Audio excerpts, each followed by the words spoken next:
കഴിഞ്ഞ ദിവസം സംസാരിച്ച കാര്യം, വരുന്ന എമൗണ്ടിനെ നമ്മൾ 4ആയിട്ട് ഡിവൈഡ് ചെയ്തുകൊണ്ട് 4 അക്കൗണ്ടുകളിലേക്കായിട്ട് മാറ്റി വെക്കുക എന്നുള്ളതാണ്. അതിൽ ഒന്നാമത്തെ അക്കൗണ്ട് സേവിങ്സ് അക്കൗണ്ട് ആണ്.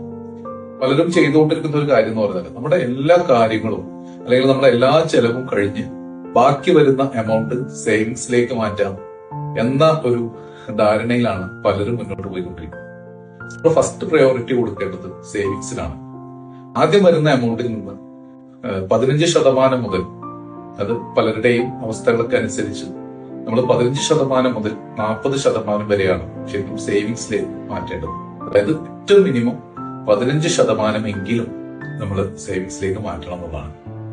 കാരണം ഒരു കാര്യം നമ്മൾ ഓർക്കുക, ഒരു 1000 രൂപ നമ്മുടെ കയ്യിൽ വരുമ്പോൾ അതിൽ നിന്ന് ഒരു 100 അല്ലെങ്കിൽ ഒരു 150 എങ്കിലും നമുക്ക് മാറ്റിവെക്കാൻ സാധിച്ചിട്ടില്ലെങ്കിൽ, നമ്മുടെ കയ്യിൽ ഇനി ലക്ഷങ്ങൾ വന്നാൽ പോലും അതിൽ നിന്നൊരു 10,000 മാറ്റിവെക്കാൻ സാധിക്കില്ല എന്നുള്ളതാണ്.